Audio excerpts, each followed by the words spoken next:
Shalom, meus irmãos, tudo bem com vocês? Eu peço humildemente permissão para que eu possa entrar no seu computador, no seu celular, no seu tablet, enfim. Esse vídeo aqui será sobre esse tema que vocês estão vendo aqui. Será, meus irmãos, que o calvinismo, ele é bíblico? Vou ser sincero com vocês, meus irmãos. Por muito tempo, eu tinha essa linha de pensamento teológica. Eu era calvinista. Mas existiam passagens que sempre me incomodaram, porque mostram que a gente tem uma escolha, mas também que a predestinação existe e é bíblica. Mas será que é como o calvinismo fala? Vamos lá. Calvinismo versus arminianismo. Calvinismo e arminianismo são dois sistemas teológicos distintos dentro do cristianismo, com diferenças significativas nas suas abordagens sobre a salvação, graça e livre-arbítrio. O calvinismo enfatiza a soberania de Deus e a predestinação, enquanto o arminianismo destaca o livre-arbítrio humano e a possibilidade de perder a salvação. Vocês veem, meus irmãos, que são duas linhas teológicas completamente distintas umas das outras, e esse debate dura até hoje. O que é a doutrina do calvinismo? O calvinismo é uma doutrina teológica do cristianismo protestante, surgida a partir dos ensinamentos de João Calvino, um dos principais reformadores do século XVI. O calvinismo é caracterizado por sua ênfase na soberania de Deus, na predestinação e na importância da Bíblia como fonte de autoridade. A origem: o calvinismo surgiu na Suíça, em Genebra, através dos ensinamentos de João Calvino. Princípios: soberania de Deus. Acredita-se que Deus é o único soberano e que todas as coisas, incluindo a salvação, são obras de Deus. Predestinação: Deus já teria determinado, desde a criação do mundo, que quem seria salvo e quem não, e que isso não depende da vontade ou dos méritos humanos. Escrituras: a Bíblia é considerada a palavra inerrante de Deus e a única fonte de autoridade em matéria da fé e vida, que é o que está ligado à sola escritura que Lutero colocou. O seu impacto no mundo. O calvinismo teve um impacto significativo na história, influenciando o desenvolvimento de diversas igrejas reformadas, como as igrejas presbiterianas, e também influenciando a cultura e a ética de diversos países, especialmente na Europa e nos Estados Unidos. Quem foi João Calvino? João Calvino foi um teólogo, líder religioso e escritor cristão francês, considerado como um dos principais líderes da Reforma Protestante. Em particular, na França, as ideias de João Calvino tiveram uma grande influência não apenas sobre a teologia cristã, mas também sobre a vida social, a política e até mesmo o sistema econômico de diversos países, sendo amplamente considerados como tendo possuído um forte impacto na formação do mundo moderno. O sistema teológico bíblico que ele criou é geralmente conhecido como o calvinismo, ainda que o próprio Calvino tivesse repudiado veementemente o uso de tal nome para descrevê-lo. Esta variante do protestantismo virá a ser bem-sucedida em diversos países como Suíça, Holanda, África do Sul, Inglaterra, Escócia e Estados Unidos. Vocês estão vendo aí, meus irmãos, que essa linha teológica ela teve forte influência em diversos países do mundo. Ideias baseadas em Agostinho. João Calvino baseou muitas de suas linhas teológicas com o que Santo Agostinho pregava ou que pensava. Calvino foi fortemente influenciado pelas ideias de Agostinho de Hipona, principalmente em relação à doutrina da predestinação e à visão da graça divina. Calvino, assim como outros reformadores protestantes, viu em Agostinho um precursor da reforma, pois Agostinho defendia a soberania de Deus na salvação e a necessidade da graça divina para a redenção. A doutrina da predestinação central no calvinismo tem raízes em Agostinho. Ele se inspirou muito em Agostinho, que acreditava que Deus escolhe quem será salvo e quem não, antes mesmo da criação do mundo. E isso tem um problema, meus irmãos. Mas vamos ver adiante. Deus não programa robôs, tá? Ele não escolhe fulano e diz, não, eu vou condenar esse, eu vou salvar esse porque eu quero, porque eu sou Deus. Não, Deus não é assim. Como eu sempre falo, tudo tem um porquê e tudo tem um pra quê, tá? Deus não faz nada aleatoriamente. Agostinho rejeitava o livro de Enoque. É aí que começa a polêmica. Santo Agostinho criticava o livro de Enoque e considerava como uma obra não sagrada, rejeitando a sua inclusão no cânone bíblico. Ele argumentava que o livro não era reconhecido pelos judeus e que as suas profecias que pareciam referir-se a Cristo eram uma razão para sua rejeição. O livro de Enoque em si foi primeiramente rejeitado pelo judaísmo ortodoxo, que quando viu que claramente se falava do Messias, o ancião de dias, o filho do homem, claramente falava do Messias, de Cristo, os judeus sionistas, eles já descartaram, eles já queriam ocultar. E Agostinho entrou nessa, rejeição pelos judeus. Santo Agostinho observou que o livro de Enoque não era considerado parte das escrituras aprovadas pelos judeus, o que levou a desconsiderar a obra como inspirada. Mas é como eu falei, quando os judeus sionistas viram que esse livro falava diretamente do Messias, ao qual eles rejeitaram, eles excluíram do judaísmo também. Controvérsia no cristianismo. O livro passou a ser visto como desfavor no cristianismo, com críticas de Agostinho e outros padres da igreja, como Hilário e Jerônimo. Jerônimo foi o que traduziu a Bíblia. Motivação para a crítica.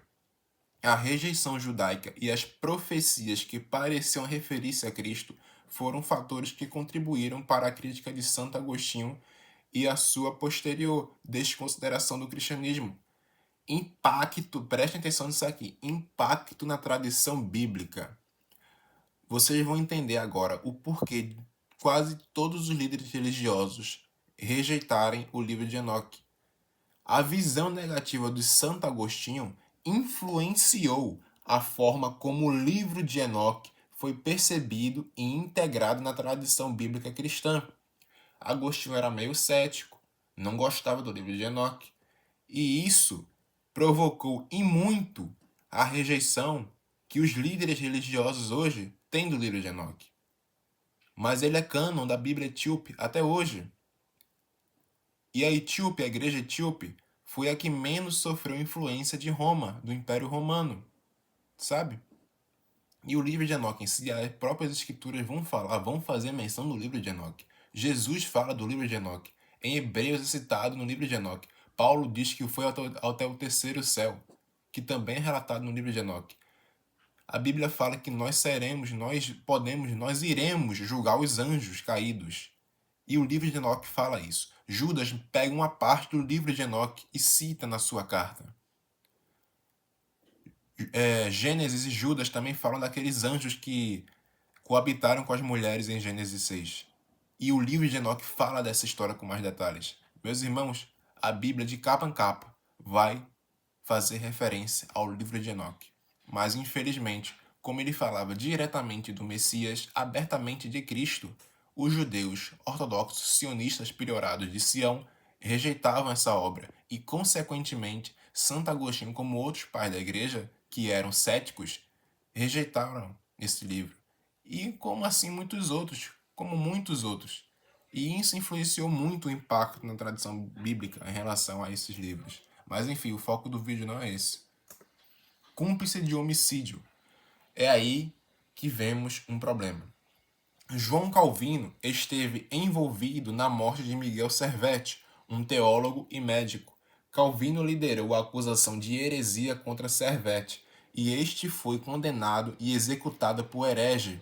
Embora Calvino não tenha sido responsável direto pela execução, ele desempenhou um papel crucial no processo que levou à morte de Servetti. Acusação de heresia. Calvino acusou Servetti principalmente por negar a Trindade e defender o batismo infantil.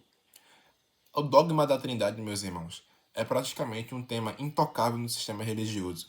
Se você dizer que não crê nessa linha teológica, é capaz das pessoas dizerem que você não é nem convertido, sabe? Já é um dogma de estimação que começou lá no Império Romano, lá no catolicismo, lá na Igreja Apostólica Romana, católica, e que a Reforma Protestante, os protestantes aderiram para si. Mas, em outro material eu irei trazer, que não é uma amálgama de três em um, mas uma família celestial, a qual também já mostrei no código decodificado de Elohim, em outro vídeo mais anterior. Processo e condenação. Servete foi processado e condenado à morte na fogueira por um tribunal em Genebra. Parece até Inquisição isso, né? Papel de Calvino. Calvino desempenhou um papel ativo na acusação e no processo, sendo considerado um dos principais responsáveis pela condenação de Servette. Execução. Servette foi queimado vivo nos arredores de Genebra em 27 de outubro de 1553. Repercussão. O caso de Servette foi e continua a ser um assunto controverso e com diferentes interpretações sobre a responsabilidade de Calvino e na natureza da sua atuação, conforme detalhado em um artigo do Calvino 21. Foi como eu disse, João Calvino não foi um homicida direto, mas ele foi cúmplice da morte desse teólogo. Os 5 pontos do calvinismo. É aí que tem os seus pontos fortes e os seus pontos falhos. E vamos lá, vamos também ver do arminianismo também. Os 5 pontos do calvinismo. Depravação total. Acredita-se que todos os seres humanos, devido ao pecado original, que no caso do Éden, segundo eles, estão completamente afetados pelo pecado e incapazes de fazer o bem ou de buscar a salvação por si mesmos. Eleição incondicional. Deus escolhe quem será salvo, não com base em qualquer mérito humano ou previsão de fé futura, mas apenas por sua própria vontade soberana e sem qualquer condição. Expiação limitada.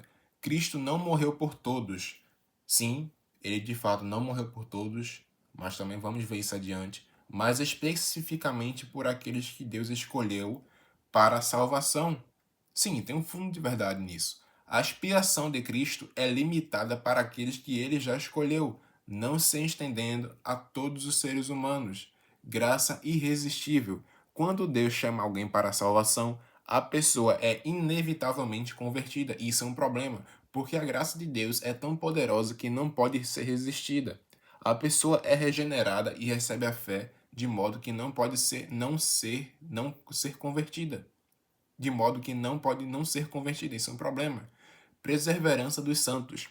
Aqueles que foram escolhidos por Deus e salvos em Cristo serão preservados em fé e nunca perderão a sua salvação. É outro problema. Eles serão guardados por Deus até o fim e não podem cair em apostasia.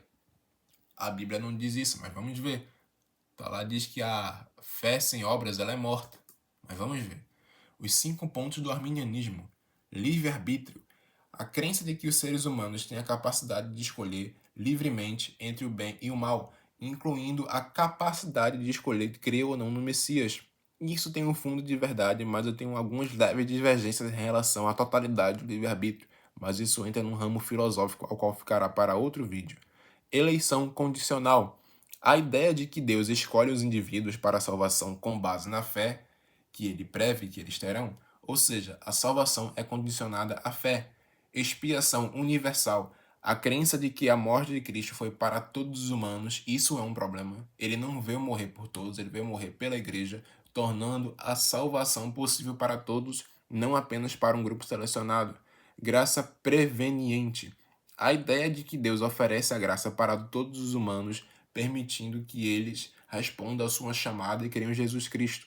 Possibilidade de apostasia. A crença de que um cristão pode perder a salvação se não perseverar na fé e no cumprimento dos mandamentos de Deus. Isso sim é verdade. Não é porque você é predestinado,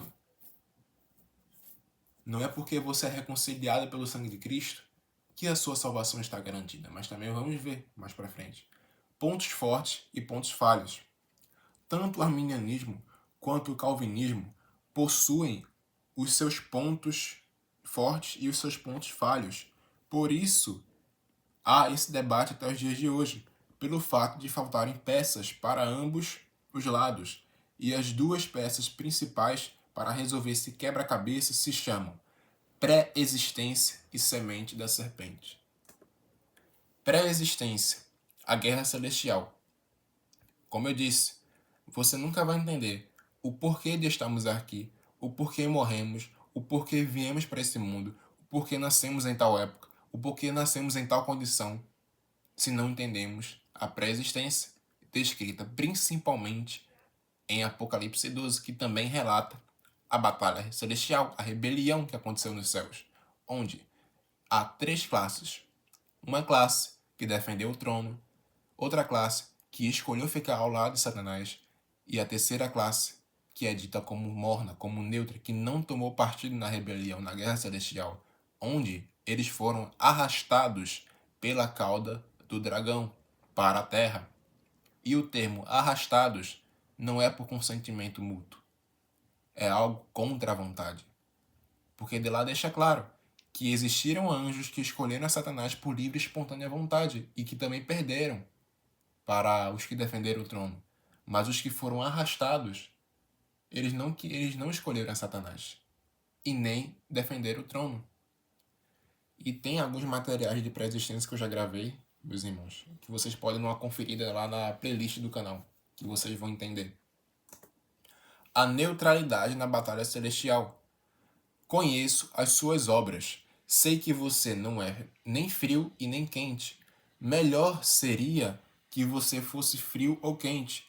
Assim, porque você é morno, nem frio nem quente, estou a ponto de vomitá-lo da minha boca. Todos foram destituídos, todos pecaram e foram destituídos da glória de Deus. Arrastados, vomitados, destituídos da glória de Deus. O que significa destituir? Nas escrituras, a sua etimologia, seu significado etimológico. Tirado de um posto, tirado de um lugar, tirado de uma patente alta. Por quê? Porque pecamos lá no período temporal, lá na era temporal.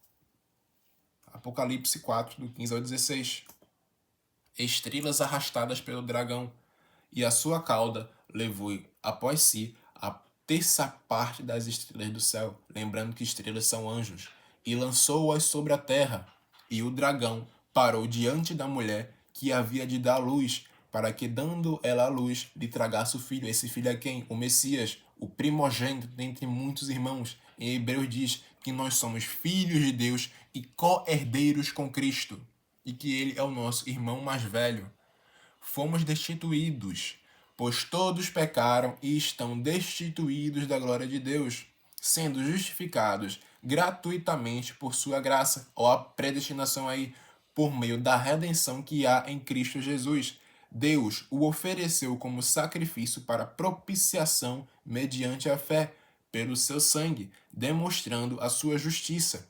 Em sua tolerância, havia deixado impunes os pecados anteriormente cometidos. O período atemporal aí, mas no presente, nessa era, nesse aion, demonstrou a sua justiça, a fim de ser justo e justificador daquele que tem fé em Jesus. É aí, meus irmãos, que entra a predestinação. A predestinação, de fato, é bíblica, mas não como a doutrina calvinista prega, que, eu vou pegar fulano e eu quero salvar porque eu sou Deus. E esse aqui não ficou caro dele, não. Eu vou condenar porque eu sou Deus. Não. Deus é justo, meus irmãos. Tudo tem um porquê e tudo tem um porquê. Um pra quê. Existe um motivo do porquê, lá em Romanos, dizer que Deus rejeitou Esaú e amou a Jacó desde o ventre.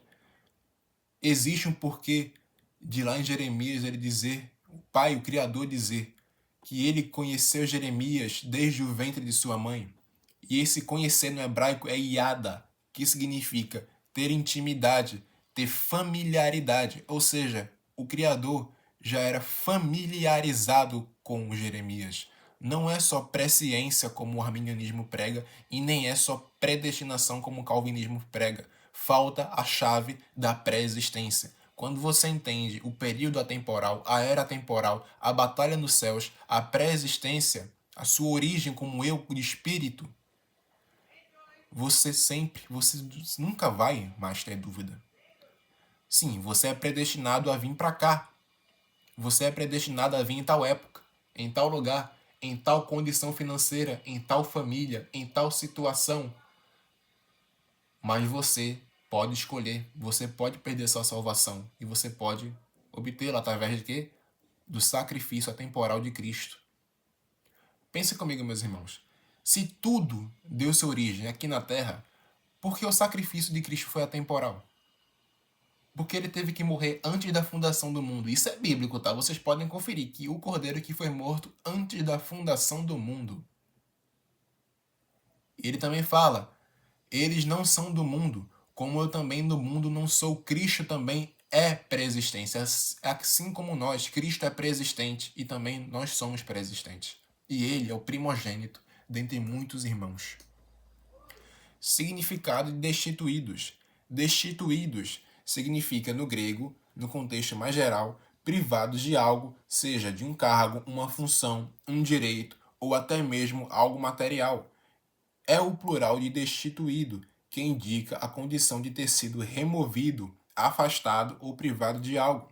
Em resumo, privado de algo, destituído de um direito, de uma função e de recursos, removido de um cargo, exonerado, demitido, deposto, vomitado, arrastado, destituído. Estão pegando a visão? Faltoso, desprovido de algo. Exemplos: os funcionários foram destituídos dos seus cargos após auditoria, removidos do cargo. Os moradores são destituídos de acesso à água potável, privados do acesso. A comunidade é destituída da infraestrutura básica, falta de infraestrutura.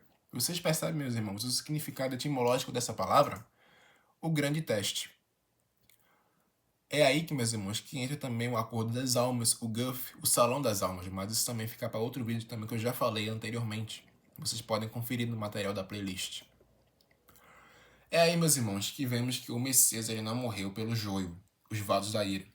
Porque os calvinistas, o calvinismo em si, eles pegam muito essa passagem de Romanos 9, quando fala dos vasos da ira, também do próprio joio, mas principalmente pelos vasos da ira, onde diz: ou não tem um oleiro poder para fazer um vaso para a honra e outro para a desonra, mas precisamos entender a era temporal e o que aconteceu no Éden, que é a semente da serpente, o sacrifício temporal, Cristo, o Cordeiro, Yahshua, morreu antes da fundação do mundo.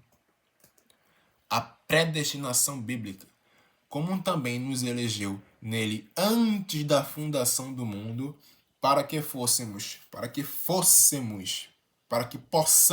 temos, é o nosso dever, meus irmãos, sermos santos e irrepreensíveis diante dele em amor. Foi uma graça que ele nos deu, um presente que ele nos deu, que ele deu para nós. E nos predestinou para filhos de adoção por Jesus Cristo, para si mesmo, segundo o beneplácito de sua vontade.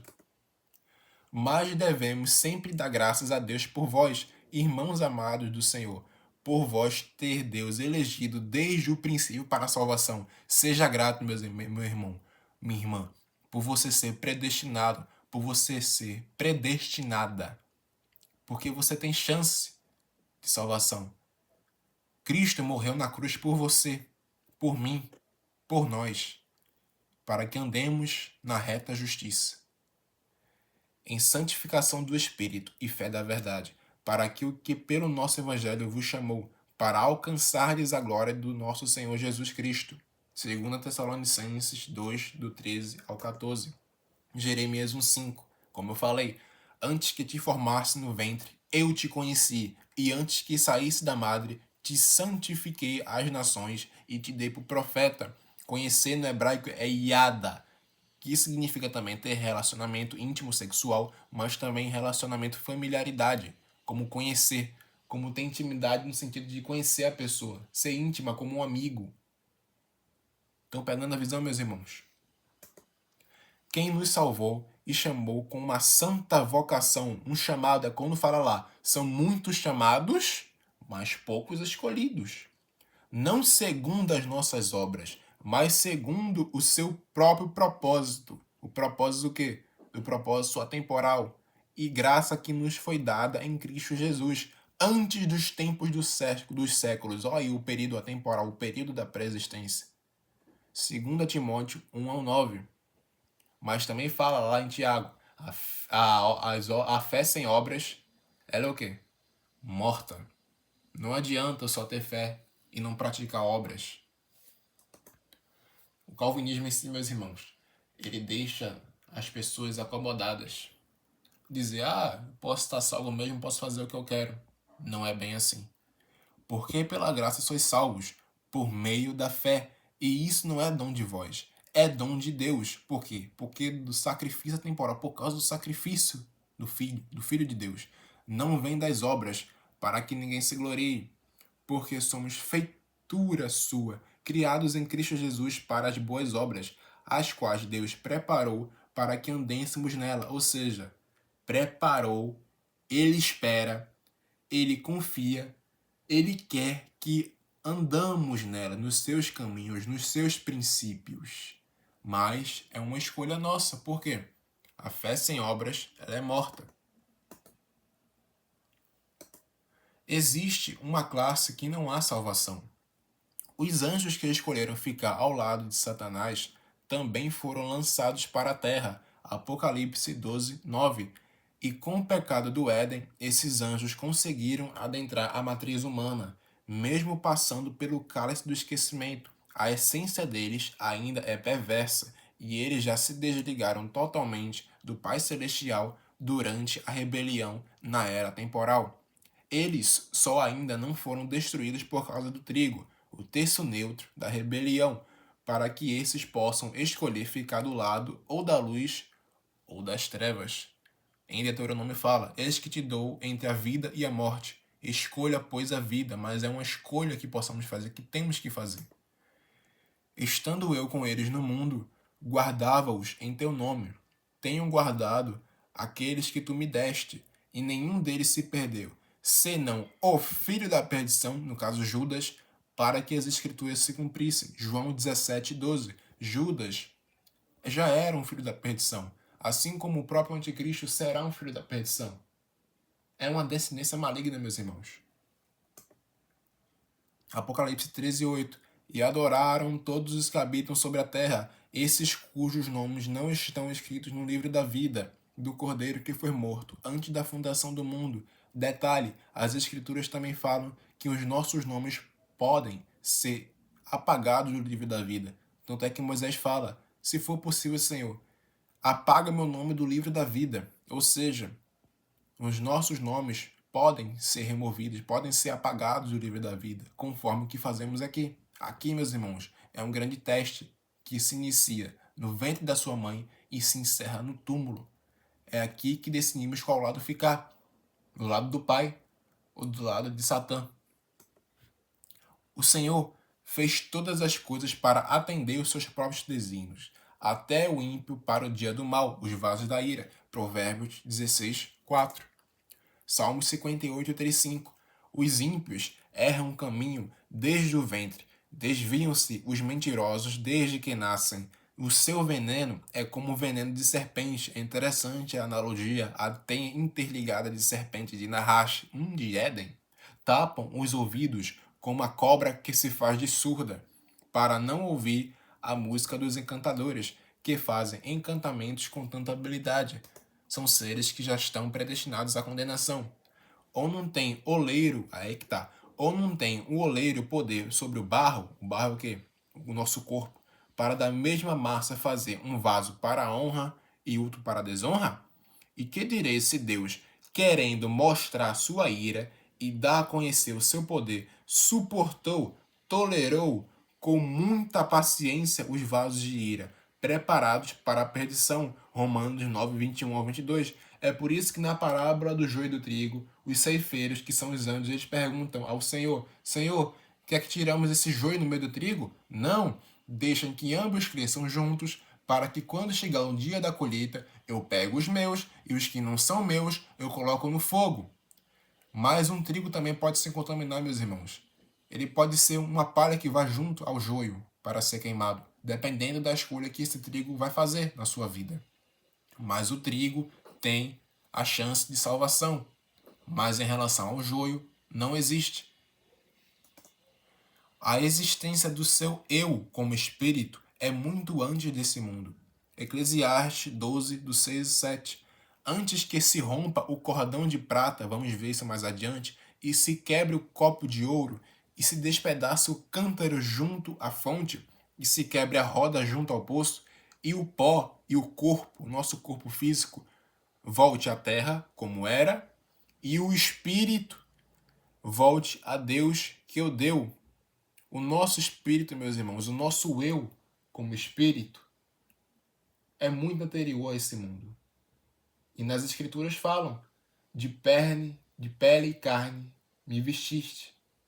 Nós estamos, meus irmãos, tendo a experiência de carne e sangue, mas nós somos seres celestiais, que um dia estivemos com o Pai, mas por causa do nosso pecado, lá no céu, fomos destituídos dessa glória.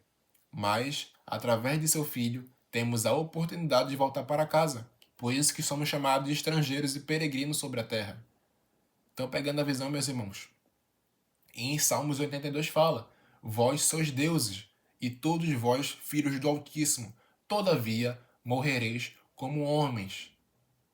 É necessário morrermos, experimentarmos a morte física, mas o nosso espírito, dependendo da nossa escolha que fazemos aqui, volta para casa, volta para Deus, volta para a Sião celestial. Em Ageu fala, a glória da segunda casa será maior do que a da primeira. Não é uma casa física, meus irmãos, é uma casa espiritual.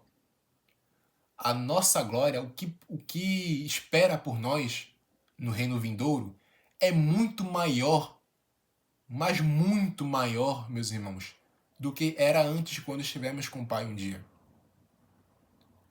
E entra justamente na parábola do filho pródigo, que também eu vou trazer outro material de preexistência em relação a isso, que o filho voltando para a casa do pai não é simplesmente como o sistema religioso diz que o desviado voltou para a igreja, voltou para Deus, voltou para o pastor, enfim. Não, meus irmãos. É algo muito mais profundo. É um filho que foi destituído do seu cargo e que voltou para a casa do pai no sentido espiritual. Aleluia. O que é o cordão de prata?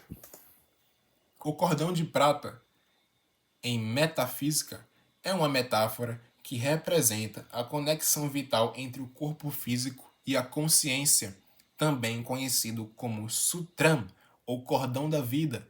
Ele é visto como a força, a energia vital que mantém o espírito ligado ao corpo. Isso é totalmente elétrico, meus irmãos. Conexão vital.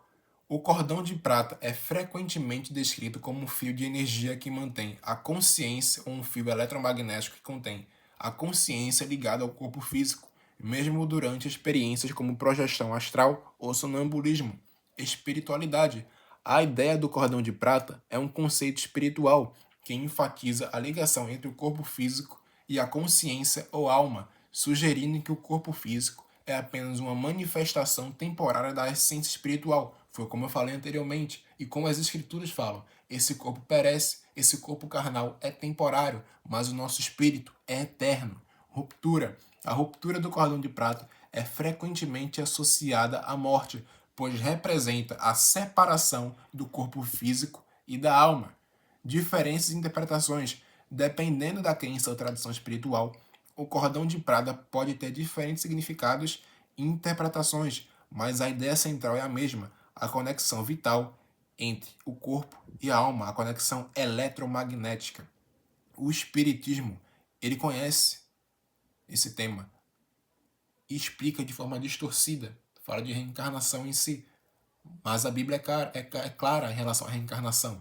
Ao homem está destinado a morrer uma só vez e vindo depois disso o juízo. Está lá em Hebreus 8, ou em Hebreus 9, enfim, um desses dois. Mas o cordão de prata é real. É um fenômeno eletromagnético. É o que une a nosso espírito, a nossa alma e o nosso corpo. E Salomão tinha esse entendimento. Por isso ele escreveu lá em Eclesiastes. O corpo humano é um avatar para que o nosso espírito adentre nessa dimensão. Assim como a nossa placenta está ligada à árvore da vida, à árvore cósmica. Assim na terra como no céu, as above, so below. Assim como o cordão umbilical nos conecta ao mundo, nos traz para o nosso processo de encarnação para o nosso mundo físico, para esse mundo físico, assim o cordão de prata sai de nós quando morremos, que aí já é um ciclo diferente. Morremos e o nosso espírito volta a Deus que o deu. assim na terra como no céu. Assim na terra como no céu. Então, pegando a visão, meus irmãos, entendem que entender a pré-existência responde muitas perguntas em relação ao arminianismo e o calvinismo? A igreja dividida. Meus irmãos, se as pessoas não abrirem a mente para a pré-existência e para a semente da serpente e continuarem com dogmas criados por homens, elas não vão chegar à totalidade, à plenitude do conhecimento que Deus quer mostrar para nós. Porque faltam peças, tem os seus pontos fortes e os seus pontos falhos. Doutrinas de homens. E eu, irmãos, não vos pude falar como as espirituais, mas como carnais, como meninos em Cristo. Com leite vos criei, e não com carne, porque ainda não podieis, nem tampouco ainda agora podeis, porque ainda sois carnais. Pois, havendo entre vós invejas, contendas e dissensões, não sois porventura carnais, e não andais segundo os homens?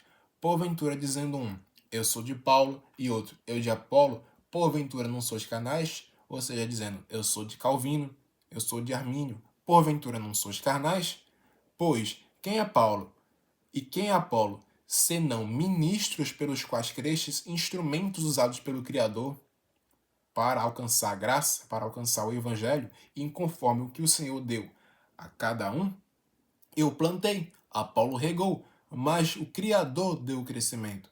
Por isso, nem o que planta é alguma coisa, nem o que rega, mas o Pai Celestial que dá o crescimento. Ora, o que planta e o que rega são um, mas cada um receberá o seu galardão, a sua recompensa segundo o seu trabalho. Por isso que fala, a fé sem obras, ela é morta. E isso vai contar também para o nosso galardão lá no reino vindouro. Porque nós somos cooperadores de Deus. Vós sois lavoura de Deus e edifício de Deus, segundo a graça de Deus que me foi dada. Pois eu, como sábio arquiteto, o fundamento, e outro edifica sobre ele. Mas veja cada um como edifica sobre ele, porque ninguém pode pôr outro fundamento além do que já está posto, o qual é Jesus Cristo, Yeshua. Fundamento, a pedra de esquina, a pedra angular, o firme fundamento. 1 Coríntios 3, do 1 ao 11. A importância de saber da pré-existência e a semente da serpente. Quando entendemos a pré-existência e a semente da serpente, encontramos as peças desse quebra-cabeça. Se você também, por exemplo, não entender a semente da serpente, não entender a questão dos Nefilins, você nunca vai entender do porquê Deus mandar, no Antigo Testamento, matar mulheres, crianças e até animais.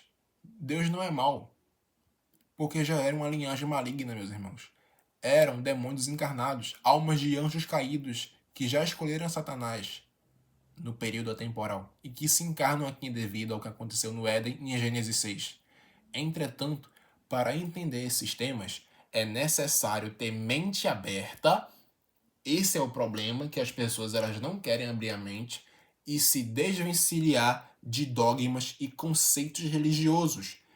À medida que estudamos a cultura hebraica, à medida que o que fazemos techuvá, retorno às origens e às palavras originais das escrituras, somos desafiados a abandonar interpretações simplistas e rasas e abraçar uma compreensão mais profunda e rica. Detalhe, eu não sou contra as igrejas, tá? Ruim com elas, pior sem elas. Embora elas ensinem doutrinas, ensinamentos de uma forma muito rasa, muito superficial, que faltam peças, muitas peças por sinal, ela dá a base. Ela dá a base em relação principalmente ao evangelho básico. Como perdoar, como ser honesto, como seguir a Cristo. Sim, tem igrejas também que fazem com desvios de dinheiro, existem. Mas também há igrejas honestas, meus irmãos, que embora elas não tenham conhecimento pleno, você tem lá a base. Eu também tive a base na igreja. O que eu muito sei hoje, que eu também não sei nada, que eu também aprendo também, Até hoje eu estou aprendendo com vocês. A base, meus irmãos, eu tive na igreja. Eu queria muito, meus irmãos, que as igrejas elas ensinassem sobre cosmologia, sobre semente da serpente, sobre pré-existência. Mas, infelizmente, meus irmãos, as igrejas elas têm as suas doutrinas e não querem abrir a mente para essas coisas. E é por isso que é necessário nós, por nós mesmos, fazermos pesquisas sozinhos, estudarmos sozinhos com auxílio da Ruach HaKodesh, do Espírito Santo, para ele nos orientar no caminho certo. Porque realmente faltam muitas peças em relação às doutrinas que são postas pelas igrejas. Mas enfim, o estudo das transliterações e o exame das passagens em seus contextos originais nos conduzem a perspectivas surpreendentes e nos lembram que a busca pelo conhecimento não deve estar limitada pelas barreiras impostas pelo sistema convencional, seja ele acadêmico ou até mesmo religioso. O problema do sistema religioso é que ele te traz um dogma, um ensinamento, uma doutrina, sem questionar. Você não pode questionar. E ele não deixa você abrir para outras ideias. E de fato existem ideias completamente diferentes umas das outras. Por isso que é necessário você filtrar e você ter o auxílio do Espírito Santo para que você possa chegar à verdade. Enfim, meus irmãos, foi isso.